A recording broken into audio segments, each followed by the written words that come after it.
देखिए, इस वीडियो में मैं आपको बताऊंगा किस तरीके से मैं एक फाइनेंशियल ट्रैप में फंस गया हूँ। फाइनेंशियल ट्रैप, या आप ये बोल सकते हैं कि फाइनेंशियल गलत डिसीजन हो सकते हैं, या कुछ और भी हो सकता है। तो सबसे पहले हम स्टार्ट करते हैं यहाँ पर।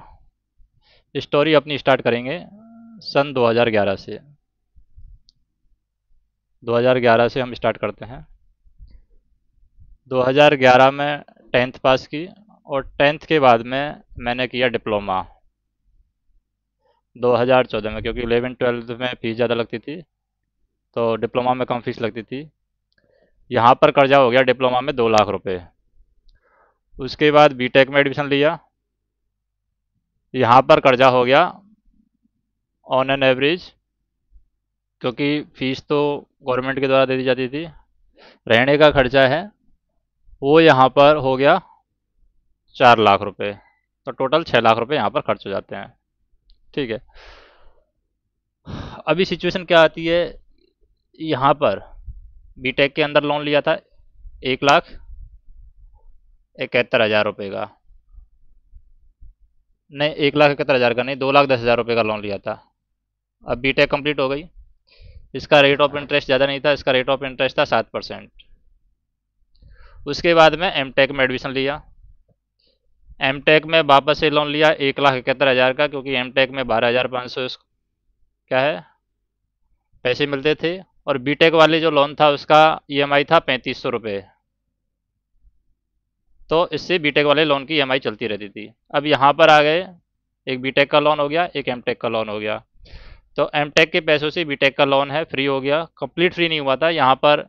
फिर लास्ट में कुछ पैसे बचे थे, 1 लाख 1.5 लाख रुपए। तो वो 1.5 लाख रुपए किसी से उधार लिए इंटरेस्ट पर। तो ये 1.5 लाख का ये ब्याज हो गया। 1.5 लाख ये, 2 लाख ये, और 4 लाख ये, 4 2 6, और 1.5 लाख, 7.5 लाख रुपए का यहाँ पर ब्याज हो जाता है। 7.5 लाख रुपए इकट्ठे हो जाते हैं। ठीक है। ये फैमिली मेम्बर के पैसे हैं, बीटेक वाले ये बाहर से पैसे थे। और ये जो 1.5 लाख रुपए थे ये फैमिली मेम्बर के पैसे हैं। तो फैमिली मेम्बर की उधारी कितनी हो गई यहाँ पर? 3 लाख। तो ऑन एन एवरेज मान लेते हैं फैमिली मेम्बर का 4 लाख की उधारी हो गई, और बाहर की उधारी हो गई 4 लाख। अब फैमिली मेम्बर की तो 4 लाख ही मान लेते हैं कि फैमिली मेम्बर का उधारी 4 लाख ही है। लेकिन बाहर का जो उधारी था ये 4 लाख से कितना हो गया? 8 लाख हो गया। ठीक है। अभी क्या होता है, 2011 से 2014 में डिप्लोमा हो गया, 2017 में बीटेक हो गई, और 2020 में एमटेक हो गई। अब 2020 में हमारी क्या लग जाती है? गवर्नमेंट जॉब लग जाती है। अभी आ जाते हैं, दो कॉलम हमारे पास रह जाएंगे यहाँ पर। अभी तक क्या है सिचुएशन? 2011 से 2020 4 लाख है, ये फैमिली की उधारी है। और 4 लाख जो बाहर की उधारी थी ये बन के हो गई है अभी 8 लाख रुपए। और 2020 में जॉब लग जाती है। अभी इसके बाद में 1 साल जॉब कर लिया मिनिमम, क्योंकि 1 साल में मिनिमम पेमेंट रहेगा। उसके बाद में ये 8 लाख का कितना हो गया? 9 लाख रुपए हो जाता है।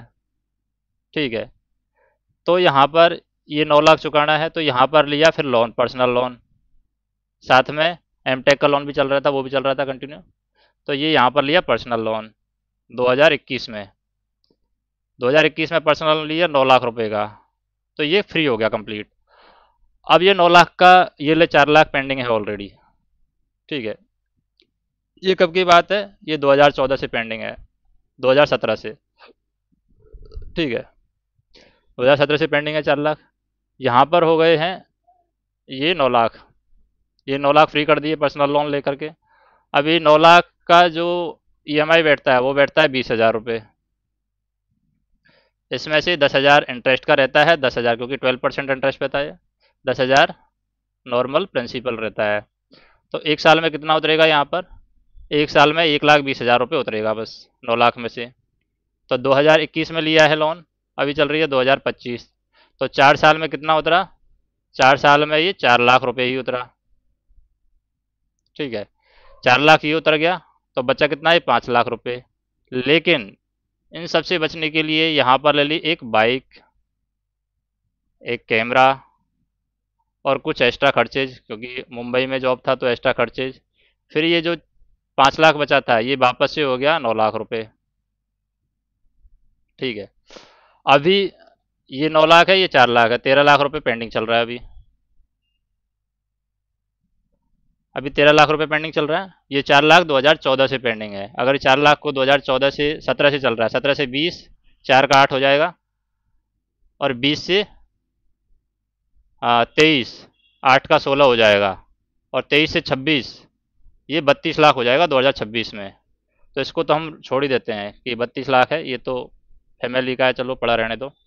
32 लाख रुपए ये 2026 तक हो जाएगा 32 लाख।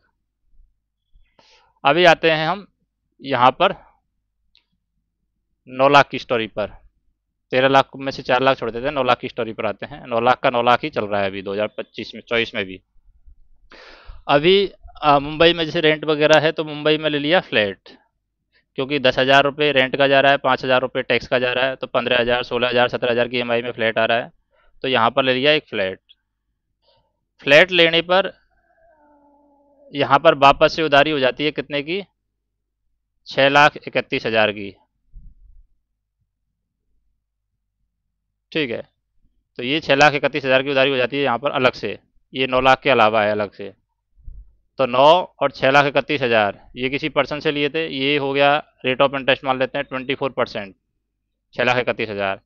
ये तुम्हारा 2027 तक हो जाएगा कितना? 12 लाख के आसपास। ये हो गया एक उधारी। एक उधारी हो जाती है क्योंकि जिस जॉब में हम थे रेलवे में, रेलवे को स्विच करने पर 3 लाख रुपए डिपॉजिट दिया वहाँ पे, तो 3 लाख रुपए की ये उधारी हो जाती है। ये 18% इंटरेस्ट पर है। तो ये 2027 तक कितना हो जाएगा? अगर इसका 4,500 रुपये ब्याज मान लें, मतलब 50,000 मान लें, 2,000 ये लिया 24 में, 27 तक हो जाएगा 50,000 के हिसाब से 3 साल में 1.5 लाख, मतलब 3 का 5.5, 4.5, तो 4.5 ये हो जाएगा, 12 लाख ये हो जाएगा, 16.5 लाख रुपए हो गया। ठीक है। और जॉब जो स्विच किया था वो 70,000 वाली जॉब से हम आ गए 35,000 वाली जॉब में, 35 नहीं 45,000 वाली जॉब में। ठीक है। अभी इनका EMI क्या जा रहा है? इसका जो जा रहा था पहले 20,000 जा रहा था, फ्लैट का जा रहा है 17,000, तो 37,000 ऑलरेडी EMI जा रहा है। 45,000 वाली जॉब में आ गए, स्विच किया, शिफ्टिंग विफ्टिंग में वो काफ़ी सारा खर्चा हो गया, तो यहाँ पर वापस से 1 लाख का खर्चा हो गया। 1 लाख के कर्जे को चुकाने के लिए वापस से 2 लाख का लोन ले लिया। 2 लाख का लोन ले लिया, इसका EMI होगा 21,000 रुपये। अभी कितना EMI हो गया अभी देखते हैं। अभी EMI है, एक तो हो गया 20,000 का, एक हो गया 17,000 का, और एक हो गया EMI 21,000 का। ये 21,000 वाला EMI है, ये 1 साल के लिए है। ठीक है। ये 20,000 का EMI है, ये 5 साल के लिए है। और ये 17,000 का EMI है, ये 25 साल के लिए है। तो अभी लोन कितने का है? अभी EMI चल रहा है यहाँ पर आप देख सकते हैं 58,000। सैलरी है, अभी सैलरी कितना है? 45, 50 मान लेते हैं चलो सैलरी। तो 8,000 हर महीने माइनस में, ये 8,000 कहीं से उधार लो, एडजस्ट करो जैसे भी है। ये हो गया 50,000 का 58,000 EMI जा रहा है। 8,000 ऑलरेडी माइनस में है, खाने पीने का कोई पता नहीं है, 8,000 माइनस में है। ठीक है। पहले से जो हमने 2027 तक टारगेट लगाया था, 2027 तक कितना टारगेट है? 2027 तक एक तो है 32 लाख रुपए जो फैमिली का है, इसको छोड़ दो हम, 4 लाख का 32 लाख हो गया है। 4 का 8, 8 का 16, 16 का 32, क्योंकि वो 2017 में था। 17 से 2% ब्याज में, 17 से 20 में हो जाता है 4 का 8, और 20 से 24 में हो जाता है 8 का 16। तो 17-18 लाख मान लेते हैं चलो इसको, 18 लाख मान लेते हैं। ये फैमिली का है, इसको छोड़ देते हैं, चलो फैमिली का जैसे भी एडजस्ट कर लेंगे। अभी दूसरा लोन आता है जो मैंने बताया था 3 लाख का, एक तो हो जाएगा 4.5 लाख रुपए, और एक 6 लाख है उसका हो जाएगा 12 लाख रुपए, तो ये हो जाएगा 16 लाख रुपए। ठीक है। अभी ये 16 लाख रुपए है, इस 16 लाख रुपए को 2027 तक चुकाना है। तो 2027 तक 16 लाख रुपए चुकाएंगे। अभी लोन तो मिलेगा नहीं, क्योंकि जो लोन है 50,000 पर, वो 50,000 के 60% पर ही मिलता है, मतलब 30,000 तक ही आपका EMI होना चाहिए। 1 साल के अंदर ये वाला लोन फ्री हो जाएगा, तो ये EMI आ जाएगा 37,000 रुपये। अभी टारगेट ये है कि अगर 8th पे लग जाता है जनवरी में, वैसे लगेगा नहीं जनवरी 26 में, अगर 8th पे लग जाता है, ये 50,000 70,000 हो जाता है, तो ये EMI हो जाएगा हमारा कितना? 70,000 के हिसाब से 6% में 60% तक EMI मिल सकता है, तो 42,000 तक EMI पहुंच सकता है। मतलब 5,000 तक EMI हम यहाँ पर इंक्रीज कर सकते हैं। यहाँ पर जब 5,000 तक EMI इंक्रीज कर सकते हैं, तो 5,000 की EMI पर हमें लोन मिलेगा मुश्किल से 5 लाख का। 5 लाख का भी नहीं मिलेगा, क्योंकि 20,000 20 लाख 20,000 पर 10 लाख का मिलता है, तो 10,000 पर 5 लाख, मुश्किल से 5 लाख का लोन मिलेगा। तो 5 लाख के लोन से ये 16 लाख तो लगने वाला नहीं है कोई सिचुएशन में। ठीक है, तो हमें क्या करना पड़ेगा, ये जो ईएमआई है 17,000 वाली, इस होम लोन को टॉपअप करवा करके या शिफ्ट करके इसको करना पड़ेगा 15,000, और ये होम लोन में टॉपअप लेना पड़ेगा 5 लाख रुपए का। ठीक है, अगर मिल जाएगा तो 5 लाख का यहाँ से और 5 लाख का यहाँ से, तो ये जो 16 लाख है इसमें से फिर भी 10 लाख ही यहाँ पर लगेगा, 6 लाख यहाँ पर फिर भी पेंडिंग रह जाएगा।